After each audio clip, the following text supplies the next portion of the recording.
یہ جو آپ اللہ کے اوپر اب ایمان لائیں گے، اس کو عربی زبان میں مشہور طور پہ، عام طور پہ، آسانی سے سب کے سمجھ میں آنے کے لیے توحید کہا گیا. اور توحید سمجھنے کے لیے اس کی پہلی شرط یہ ہے کہ اللہ اکیلے کو رب ماننا. کائنات کا رب عربی زبان میں کہتے ہیں ایسی اکیلی ذات، اور اللہ نے اپنا تعارف خود اس صفت سے شروع کیا.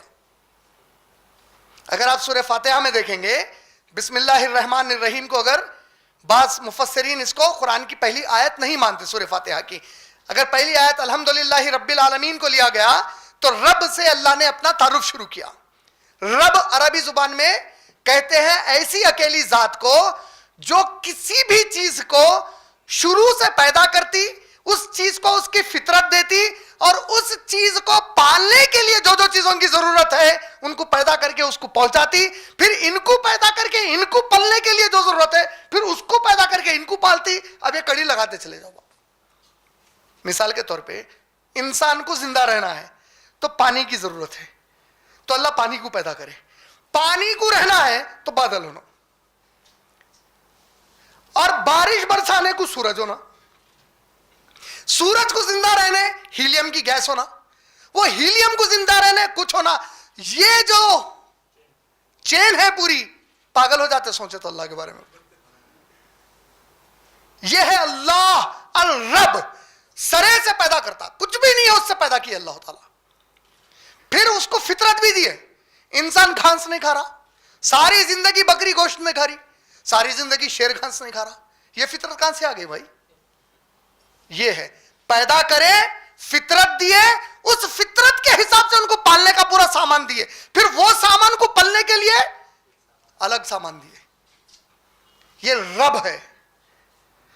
توحید الربوبیہ کا معنی اکیلے اللہ کو رب ماننا، جس نے اکیلے ہر چیز کو پیدا کیا، اکیلے ہر چیز کی فطرت دیا، کسی سے مشورہ نہیں لیے دیتے وقت. آپ کا کیا مشورہ ہے میں شیر کو گھاس کھانے والا بناؤں یا گوشت کھانے والا بناؤں؟ بلکہ نعوذ باللہ من ذالک، خود سے دیے ہو. سمجھ میں آیا؟ انسانوں کو جمع کر کے نہیں پوچھے میں آپ لوگوں کے پاس نبیوں کو بھیجوں یا نہیں بھیجوں، بلکہ نعوذ باللہ خود سے فیصلہ کر کے نبیوں کو بھیجا ہمارے درمیان. ماشاءاللہ. سمجھ میں آ رہا؟ رب اکیلے ذات جو سب سے پہلے شروعات کرتی اپنے خلقت کی، پھر اس کو فطرت دیتی، اس فطرت پہ اس کو پالتی، وہ ذات مبارک. یہ ہے رب.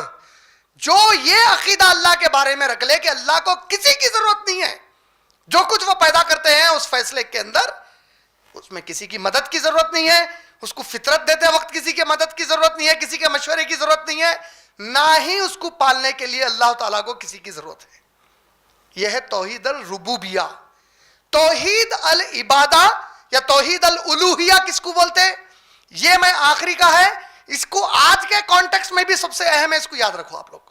اس کے پہلے توحید الاسماء والصفات، یہ ہے اسماء الحسنى، اللہ کے نام اور اللہ کے صفات. اللہ کے نام اور صفات میں جو بتایا، ابن تیمیہ رحمہ اللہ اور اکابر جو ہمارے علماء گزرے، ان کی ایک امت کو بڑی ہی سخت نصیحت ہے. نصیحت کیا ہے؟ اللہ تعالیٰ کے جب نام اور صفات کا ذکر آتا، اللہ کے نام اور صفات کے ذکر میں ہمیشہ بندوں کو چاہیے کہ اللہ کے وہ ناموں اور صفات پہ خوب ذکر کرے، زیادہ گفتگو کرے، زیادہ بولے جو مثبت ہیں، پازیٹیو میننگ میں.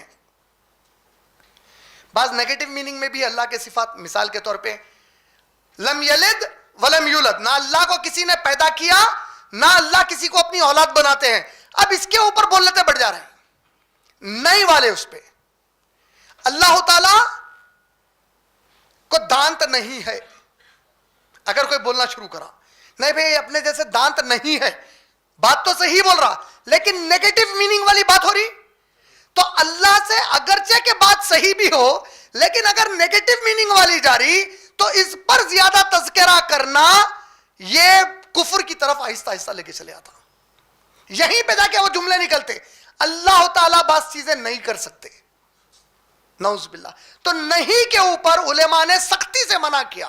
مثبت کیفیتیں، رحم کرنے والا، معاف کرنے والا، توبہ کا قبول کرنے والا، اولاد دینے والا، پیدا کرنے والا، پالنے والا، یہ پورے پازیٹو صفات ہیں. تو قرآن و حدیث میں جتنے پازیٹو صفات اللہ کے ہیں اس پر آپ کا پورا علم زیادہ رہنا چاہیے، اسی پر اللہ کا ذکر زیادہ ہونا چاہیے، اسی کے ذریعے سے غیر مسلمانوں کو اللہ کا تعارف زیادہ دینا چاہیے. وجہ کیا ہے اس کی؟ کیونکہ خود اللہ نے قرآن میں اور پیارے نبی محمد صلی اللہ علیہ وسلم نے احادیث میں اللہ کے جو منفی والے نیگیٹو والے جو ایٹریبیوٹس ہوتے اس کے بارے میں زیادہ ذکر ہی نہیں کیا. لیکن پازیٹیو ایٹیٹیوڈز پر قرآن و حدیث میں بے شمار مقامات پر اللہ کا تعارف آیا ہے. تو یہ سب سے پہلا اور سب سے فنڈامنٹل، سب سے بنیادی اصول ہے. اللہ کے اسماء و صفات پر جب بھی اللہ کے بارے میں گھروں میں گفتگو ہو رہی، کہیں بھی گفتگو ہو رہی، تو اس کے جو پورے صفات ایسے ہیں جو پازیٹیو والے صفات ہیں، اس کے نیگیٹو صفت سے اللہ تعالیٰ کی شان میں کوئی کمی نہیں آتی.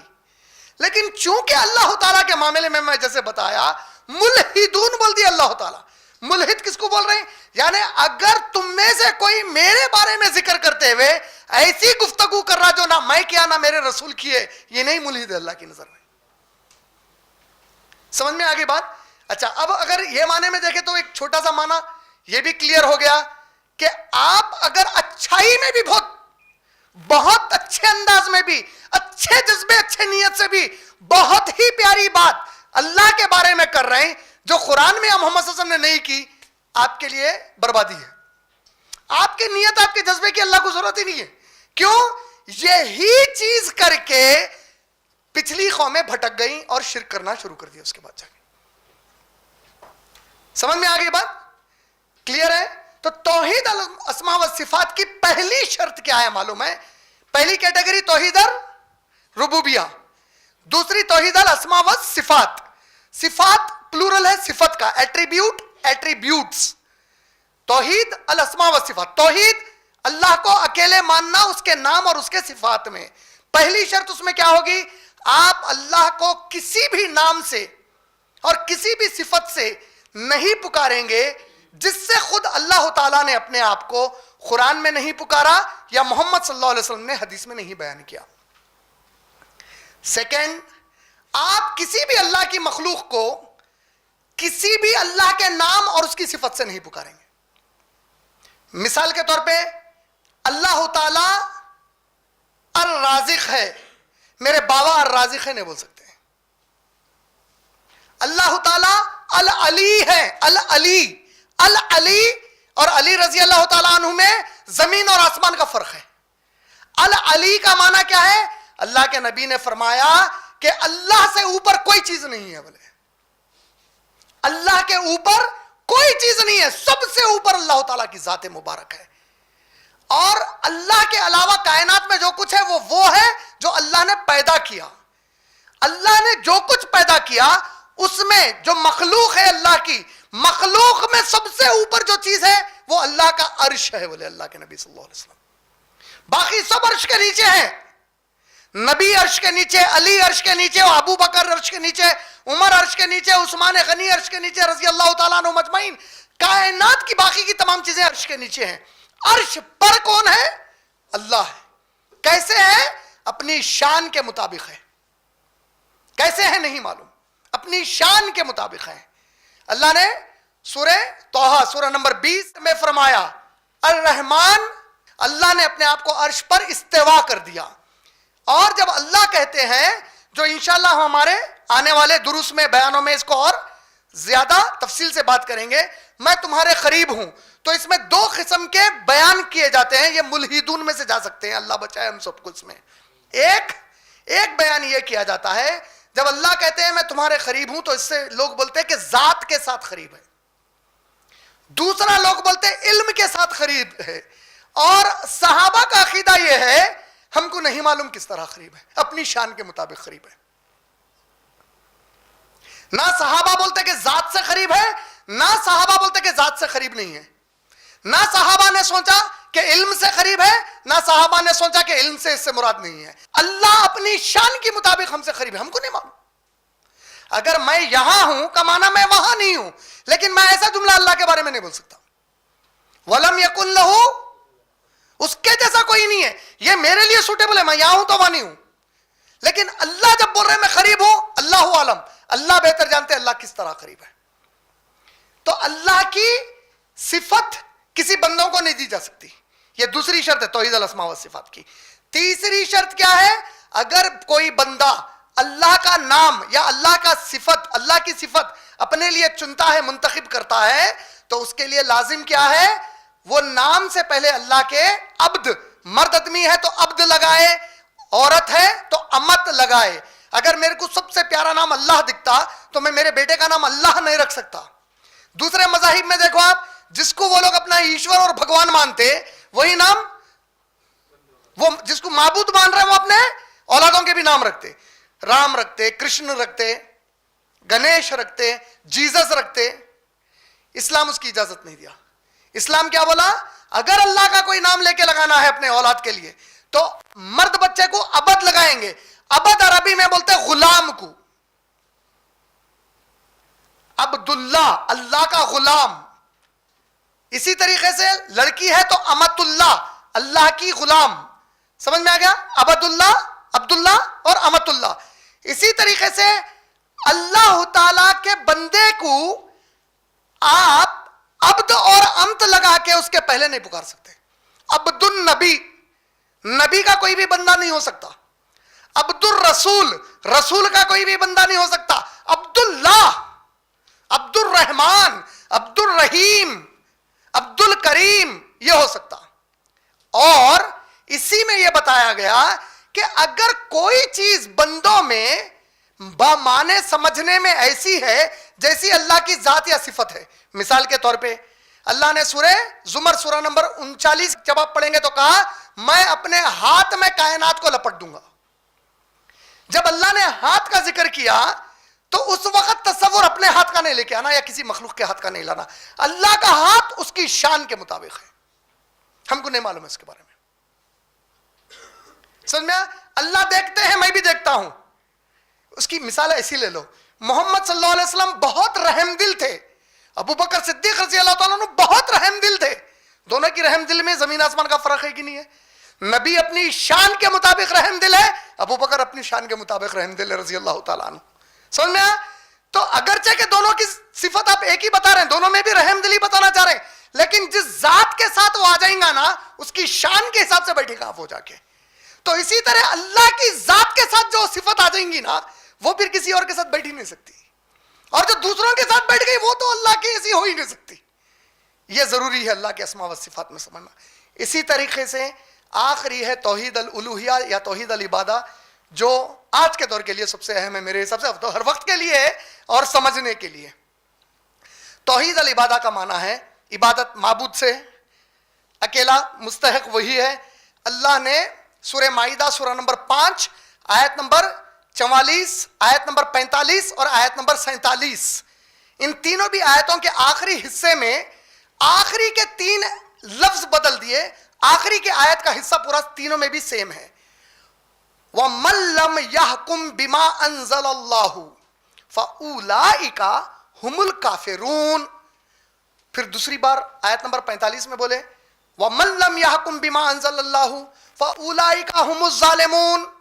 آیت نمبر 47، آیت نمبر 47، 44، 45، 47 سورہ مائدہ سورہ نمبر 5 آیت نمبر 47، آیت نمبر 47 میں بولے وَمَن لَّمْ يَحْكُم بِمَا أَنزَلَ اللَّهُ فَأُولَٰئِكَ هُمُ الْفَاسِقُونَ. فاسق ہے مطلب تم میں سے جو کوئی اللہ نے جو نازل کیا اس کے سوا کسی اور چیز کو اپنا سمویدھان، کانسٹیٹیوشن، لا، حکم مانیں گے تو وہی کافر ہے. بولے